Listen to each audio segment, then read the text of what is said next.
Hi everyone, today I'm going to be reviewing products from the brand 82 Degrees East. As always, I'll be focusing on the ingredients, how the ingredients work, and also how the product feels. I'm not too big on packaging, so not much comment there. We all know these products are a little expensive, but I will try to keep this video very scientific, discussing about how the ingredients work. So if you want to know more about it, then keep watching. So I'll be discussing each of the products under the following headings. What does it have? What does it do? How does it feel? Whom will it suit? And whom will it not suit? So let's get started. First is their moisturizer, the Ashwaganda Bounce. This moisturizer contains emollients like squalane, caprylate, methicone, glycols, and jojoba oil.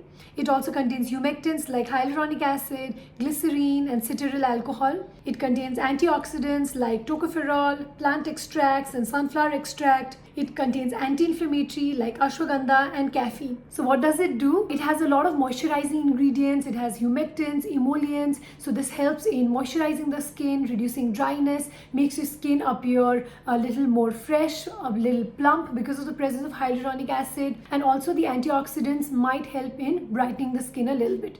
None of the ingredients are very standout or anything out of the ordinary, but yeah, it is a good mix of ingredients. Okay, I always like if a moisturizer contains a little bit of antioxidants, a few anti-inflammatory, a few agents which can help in lightening dark spots is always a welcome.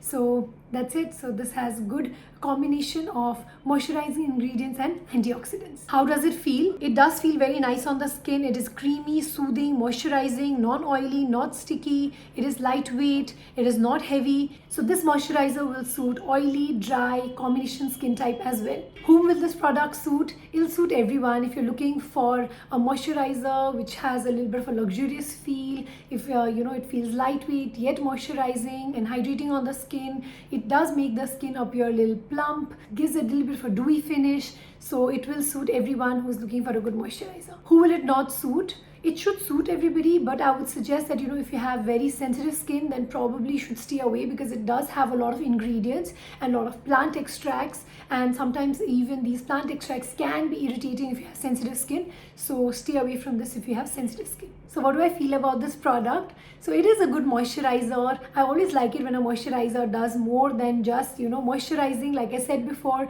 So it does have a good mix of antioxidants and emollients, humectants, and also anti-inflammatory. So it's a good combination. And also I like that it's very lightweight, non-sticky, still feels very moisturizing on the skin but does not feel heavy. So that is a good combination. It is on the pricey side, and I feel the price point is its only drawback. I also do wish that this moisturizer had a little bit of ceramides, fatty acids, triglycerides to kind of pack that punch, but nonetheless it's a good moisturizer. So second product is Bakuchiol Slip. What does it have? The key ingredient is Bakuchiol. Bakuchiol is a plant extract which is known to have similar effects to retinol. Is it better than retinol? No, it's not, but it is a good substitute. If you are somebody who cannot tolerate a retinol, or you have very dry, sensitive skin, not able to tolerate retinol, or during pregnancy, lactation, if you want to avoid retinol, then using a Bakuchiol does make sense. But there are not enough studies to support the effects of Bakuchiol, and retinol is definitely more tried and tested and has more scientific literature backing it. So if you have to choose between the two, I would say retinol is always better. But Bakuchiol is a good ingredient if you cannot tolerate retinol.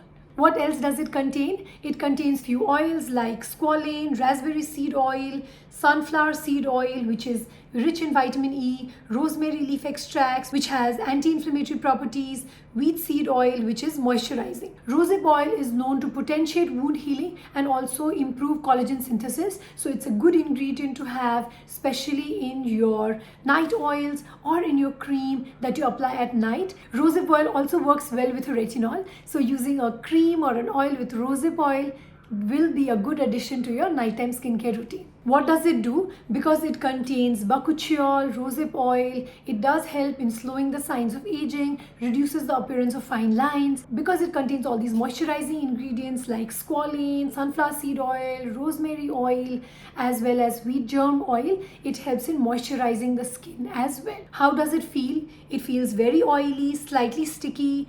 I would suggest that you can use this as a last layer of your skincare routine as nothing is going to penetrate this. So if you like to use a serum and a moisturizer, you can use that, and maybe just apply a few drops of this Bakuchiol slip on top to kind of seal all this in. Whom will it suit? It'll suit somebody with dry skin. If you like using oil at night, then you'll enjoy using this, because it, along with Bakuchiol, it also has squalane and sunflower seed oil, so it helps in kind of moisturizing the skin. So it can be a good addition. Who will it not suit? It will not suit you if you have oily skin type or combination skin type. It will be way too oily for you. So what are my final thoughts on it? So it's a confusing product. If you are somebody who likes using oils at night, you might go ahead and use it. But I'm not somebody who is a big fan of oils, and I don't like to apply something heavy or sticky on my face. So this was a no for me. But if you are somebody who likes using oils and you are using argan oil or facial oil at night, then this might be a good option because of all the ingredients that are there. So you're getting the occlusion that the oil provides along with the benefits of other ingredients in it like Bakuchiol. So if you are somebody who prefers that, you can use it. Otherwise, it's not a good product. Third product is the Patchouli Glow. It's a sunscreen. So what does it have? It contains UV filters like homosalate, which is a potent UVB blocker, Uvinol A, which blocks UVA, and Tinosorb S, which blocks both UVA and UVB. It also contains antioxidants like patchouli, beta carotene, and tocopherol, and also has moisturizing ingredients like squalane and oils. So what does it do? It is a sunscreen to protect your skin against UV rays. So because it contains homosalate, Tinosorb S, and Uvinol A,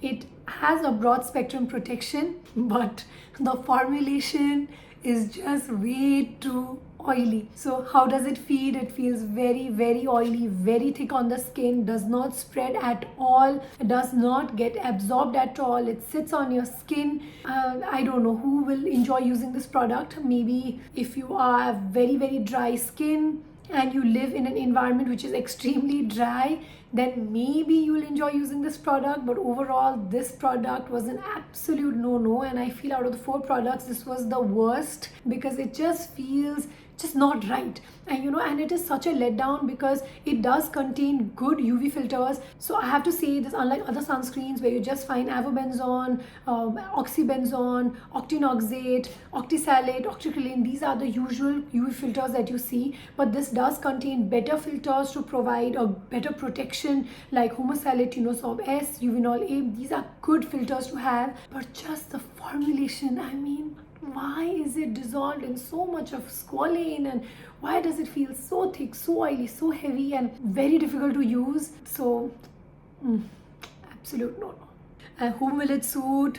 Nobody. Whom it will not suit? Everybody. So it's a big miss. So what are my final thoughts on it? I feel this product would have been a good sunscreen had it been in a different diluent, in a different solvent, and if it was in a cream formulation or a gel formulation, this would have worked really well because of the robust filters that are present.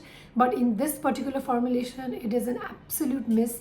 This is not a good product. The 4th product is the Lotus Splash. So it's a face wash. What does it have? It contains surfactants like sodium cocoyl, isothianate, cocamidopropyl betaine. It contains antioxidants like bioflavonoids, humectants like glycerine, propylene glycol, and multiple fruit and plant extracts. What does it do? It does help in cleansing your skin out without drying it too much. So that is good. It's a face wash. It does not foam a lot, but it does have a little bit of lather, and it helps in cleansing the skin pretty effectively. How does it feel? It does feel gentle on the skin, yet cleanses effectively, does not feel too drying. Though see, I have dry skin, so I did feel that it was a little drying, but I do see people with oily skin enjoying this product. So who will it suit? I think if you have oily or combination skin type, then this product will suit you. Who will it not suit? If you have dry skin, sensitive skin, then this product is not going to suit you. So what are my final thoughts on it? So see, I feel on a cleanser it should have minimum number of ingredients. You can have some surfactants to clean, and you can have some humectants, some moisturizing ingredients to make sure that it does not strip your skin of all the oils and it is still gentle on the skin. That's it. You don't need bioflavonoids in a face wash. You don't need antioxidants in a face wash. A face wash is in contact with the skin for such a short period of time that it is not going to be that effective. I mean, these ingredients are not going to show much effect. So I would rather have these ingredients in a serum formulation or a cream formulation. We don't have many serums with bioflavonoids in them, so these ingredients would be welcome if they were in a serum or a cream formulation which would sit on my skin for a longer time in order to show effects. But in a face wash, we don't need face washes with so many ingredients. It's not gonna do much.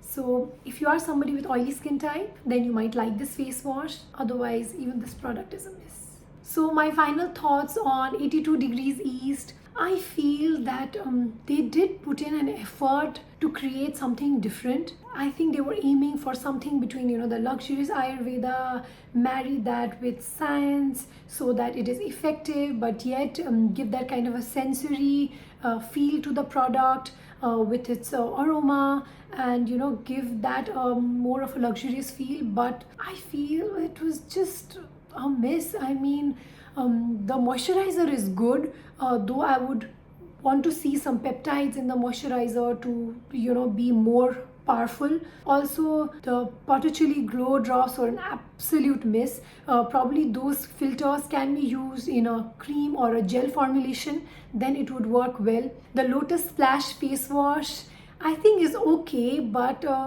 all those ingredients could have been put in a serum or a cream formulation that would have worked really well. But as a face wash doesn't do much, but the face wash is not bad. If you are somebody with oily skin type, it might work for you.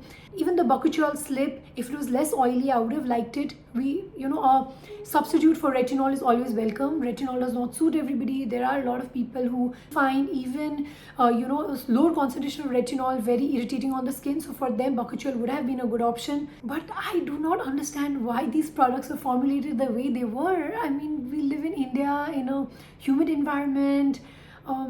It is already sweaty, sticky, polluted. I mean, why would you make such thick products is beyond my understanding. And I feel the ingredients do make sense, but the way it is formulated just does not make sense. So even though on paper it would have sounded like a worthwhile plan to create this line, but when it was created, I feel just not looking at the active ingredients, you should also look at the solvents, look at how the product feels, what is your target population. All that makes a huge difference in how the product fares. Yeah, so this is my thoughts, and I hope you got to learn something from it. I always try to make these videos very ingredient oriented.